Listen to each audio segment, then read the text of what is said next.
Welcome to Full Disclosure Friday. I did drugs in my younger days. I tried them anyway. I did weed and mushrooms in college, but I drew the line in the sand when it came to the hard stuff. And yet some of my friends indulged. And lucky for us, we all came away unscathed. Most of us anyway, not all of us. The war on drugs was in full swing back then. It was the 80s, and a lot of people, thousands upon thousands, were locked up for a very long time for crimes that either aren't considered crimes today, or if they are, the sentences are a hell of a lot shorter. Case in point, Michael Edwards. In 1994, Michael was caught selling a spoonful of cocaine, less than an ounce, to an ex-girlfriend. The total cost of it was, I think, $850. But the ex-girlfriend had turned police informant, and Michael was arrested. Before the trial, Michael was offered a plea deal, 9 years in prison, but he turned it down because he was sure that he beat the rap. It was just a spoonful of cocaine, right? And then he was offered another deal, which was worse, 15 years in prison. So he turned that one down as well, opting for a trial. But at trial, Michael was found guilty. And when it came time to the sentence, they threw the book at him. 60 years in a Florida prison with no chance for parole. 60 years for a spoonful of cocaine. I should note that Michael was an addict, and this was his third arrest. All of them nonviolent, all of them for drugs. But they called it his third strike, and under the law, it was the 90s. It was a very different time. Say yes to your life. And when it comes to drugs and alcohol, just say no. I remember that well. Tonight, Michael Edwards is still in prison, 31 years after his conviction.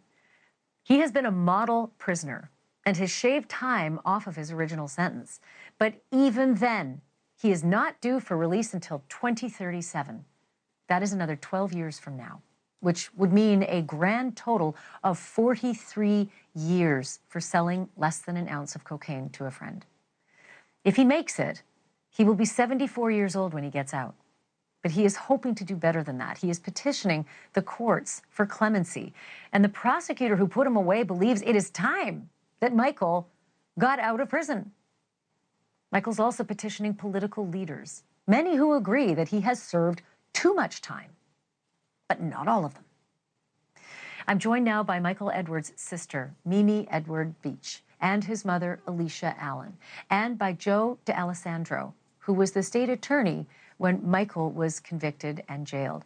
Welcome to all of you, and I thank you so much for being here. It's such a critical story to tell. Mimi, let me begin with you, if I might. I want to ask you about your brother and your family. Mm-hmm. What have these decades, these 3 decades, been like for you all? It's been horrible. I mean, I couldn't even begin to explain how disheartening and painful it is to speak to my brother on a daily basis, yet not being able to hold him, hug him, be with him, with my mom and myself. I mean, I don't even know if anybody can ever even imagine not being with somebody as long as it's been for us. And now that he's so far away, and then after COVID, we have not even been able to see him, except for on a video call for 15 minutes. And that doesn't really happen very often either. So it's difficult. I mean, it's got to be pretty heartbreaking. I heard that during COVID, he was moved to another prison. It's 7 hours away. And so obviously that makes things pretty hard for family visits. Mimi, he turned down 2 different deals. Do you remember? I mean, it's a long time to go back. But do you remember those heady days and why he was so sure it was a good idea to turn down 9 years and then 15 years? Well, his state of mind in that time of his life, I mean, he was a drug addict. He had just felt that he was going to be able to not so much get away with it, but he also had where there was an affidavit that the girlfriend turned informant had signed and saying that she had lied. So at that point as well, Michael was confident. Why should I concede to or agree to a plea when the witness is saying that she lied? And that was the only real evidence that they had against him. So it was very surprising that the jury found him guilty beyond a reasonable doubt, with a lot of evidence that didn't seem. The numbers didn't make sense, to be honest with you. It was, but for Michael too, I just think that he had gotten away with a lot of things throughout his years, and he just thought that this was going to be another one that he would be. Why should I concede to do the 15 years when I'm going to win this case?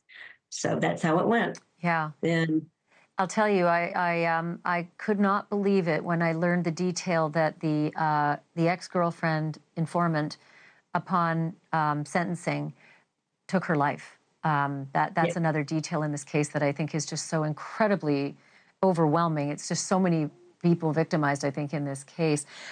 Alicia, this is probably just such an incredibly difficult thing for you to do, interview on television about your son. And Mimi, help her if there's a hearing issue at all. I know it's a struggle. But I just wanted to ask Alicia, did you ever think it was possible, even close, to your son getting a sentence that long? She was asking if you ever thought this would have ever happened with Michael getting a sentence for this time. Oh, no, I never imagined such a thing. Yeah. And it's hard to even for a parent to have this happen to them, to be without their son. It's taken a real toll on my mom, and especially these last couple of years, it's getting harder and harder. When we went to clemency, we really expected at the hearing that Michael would be coming home with us. I mean, to the point that I packed up a bag of clothes and everything. We were confident that he would be coming home with us, and we're so excited. And that was 5 years ago. So it's been another 5 years of just the struggles of not having him here with us. It's very difficult. And from what I understand, several politicians, high-level politicians in Florida, as well as people with the Clemency Board, voted in favor of your brother being released. And it was one stroke of the pen, only just a couple of words from Governor Ron DeSantis. I'm not inclined at this time, next. I mean, it's heartbreaking to hear that. Let me bring in Joe D'Alessandro. Mr. D'Alessandro, you were the state attorney at the time that this happened, and you've since changed your thinking and feel that Michael should be released. What changed your thinking? Well, that's a whole lot of things. It's very difficult to pinpoint it on one. But I became very much aware that he was serving more time than really he should have served. That's what got me really involved. When I had a lot of correspondence with Mr. Edwards. I knew his family, know his family. That doesn't mean anything as far as my ability to prosecute. But I became acquainted with him and listened to him as a prosecutor for 36 years. And I decided, reached the point that he had served too much time. The law has changed. 3 strikes and you're out. We don't use it anymore. It may be on the books in Florida, but to my knowledge, they don't use it anymore. And that had a big influence on me. I've been trying for many years to help him. I even got a friend of mine who's an attorney in Tallahassee, because I live here far away, to go see him and try to represent him in parole hearings and try to get him out. I don't think he should be in prison. Mr. D'Alessandro, can I ask you this? I know that 5 years ago, Governor DeSantis in Florida passed up the opportunity to grant clemency. I don't know if this is a get tough on crime thing, but I'm not exactly sure what we're trying to get tough on at this point.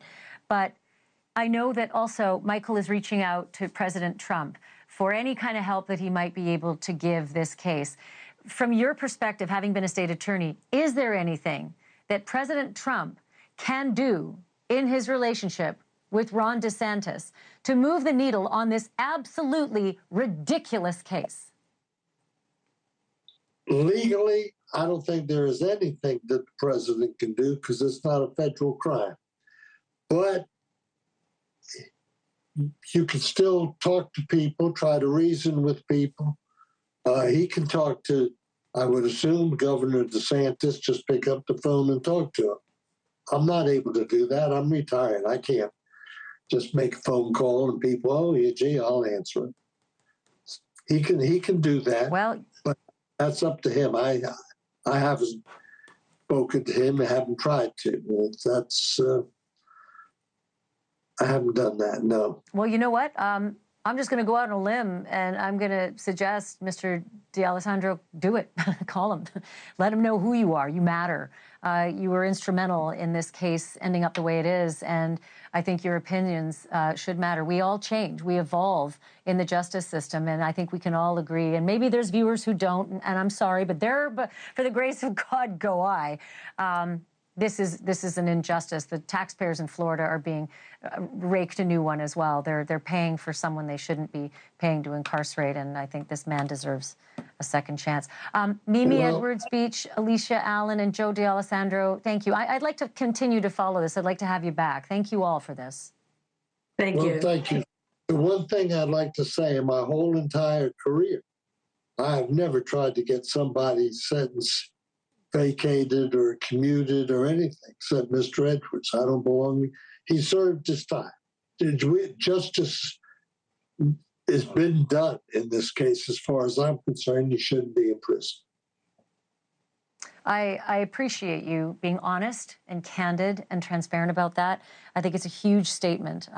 Thank you again. I do appreciate it. And again, we will continue to follow this case. And I'm going to make a few calls as well. Thank you for watching. Subscribe below and download our NewsNation app right now on your phone, and you will get fact-based, unbiased news for all Americans.